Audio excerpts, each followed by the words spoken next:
Hello అండి అందరికీ welcome back to నానా నక్షత్ర ఛానల్. ఈరోజు నేను మీకు చూపించబోయే రెసిపీ ఆనియన్ ఎగ్ ఫ్రై అండి. మా సైడ్ అయితే ఉల్లిగడ్డల కూర అంటాము. ఎగ్స్ డైరెక్ట్ బాయిల్ చేసి వేసుకోకుండా కట్ చేసి వేసుకుంటే చాలా టేస్టీగా ఉంటుంది. దీనికి ముందుగా ఎగ్ బాయిల్ చేసుకోవాలండి. ఒక 15 minutes బాయిల్ చేసుకున్న తర్వాత ఇట్లా లోపల ఎల్లో అనేది కట్ కాకుండా ఓన్లీ వైట్ కట్ చేసుకొని చిన్న చిన్న పీసెస్ కట్ చేసి పెట్టుకోవాలి. ఆ వైట్ ఎగ్ అనేది ఆయిల్లో కొంచెం ఉప్పు కారం పసుపు వేసి దాన్ని ఫ్రై చేసుకోవాలండి. గోల్డెన్ బ్రౌన్ కలర్ దాని లేయర్ అంతా కూడా గోల్డెన్ బ్రౌన్ కలర్ వచ్చేంత వరకు ఫ్రై చేసుకుంటే క్రిస్పీగా ఉంటుంది, తినడానికి చాలా టేస్టీగా కూడా ఉంటుంది. అలా వేయించి పెట్టుకోవాలి.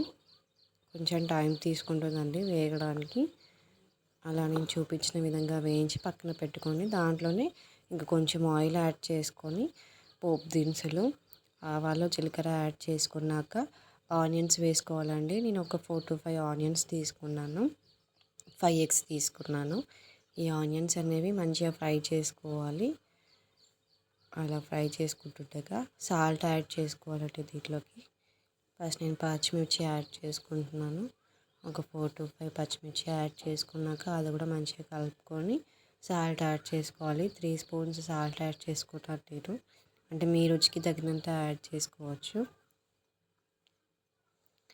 సాల్ట్ యాడ్ చేసుకున్నాక కలుపుకోవాలి. ఆనియన్ అనేది మంచిగా వేగనివ్వాలి. మూత పెట్టుకొని ఒక 5 నిమిషాలు మగ్గనివ్వాలండి.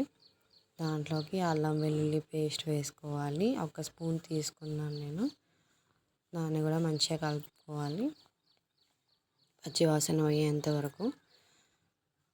అది కూడా మంచిగా మిక్స్ చేసుకున్న తర్వాత అందులోకి పసుపు యాడ్ చేసుకోవాలి, కారం యాడ్ చేసుకోవాలి. 3 spoons కారం తీసుకున్నాను నేను.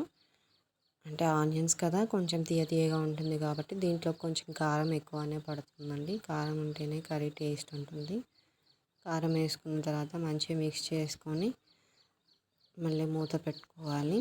అలా మిక్స్ చేసుకున్న తర్వాత ఒక 5 minutes ఉంచి మళ్ళీ కలుపుకోవాలండి. కొంచెం వాటర్ యాడ్ చేస్తున్నాను నేను.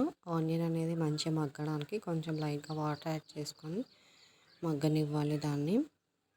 ఆ తర్వాత ఇందాక ఫ్రై చేసి పెట్టుకున్న ఎగ్ ఉంది కదా అండి, ఎల్లో నీళ్ళంతో పాటు అన్నీ యాడ్ చేసుకొని కర్రీలోకి కలుపుకోవాలండి. మంచిగా ఫ్రై చేసుకోవాలి దాన్ని కూడా. ఒక 5 minutes అలా కలుపుకున్న తర్వాత గరం మసాలా పౌడర్ వేసుకున్నాను నేను. అది కూడా వేసుకొని మంచిగా మిక్స్ చేసుకొని ఆ తర్వాత కొత్తిమీర ఉంటుంది కదా అండి, మూత పెట్టుకున్నాను. ఒక 5 minutes మగ్గిన తర్వాత కొత్తిమీర చల్లుకొని తీసేసానండి. అంతే, కర్రీ ఈజీగా అయిపోతుంది. కొంచెం ప్రాసెస్ ఉంటుంది అంతే. చాలా సింపుల్ అండ్ టేస్టీగా ఉంటుంది. చపాతీలోకి అన్నంలోకి చాలా టేస్టీ ఉంటుందండి. మీరు కూడా ట్రై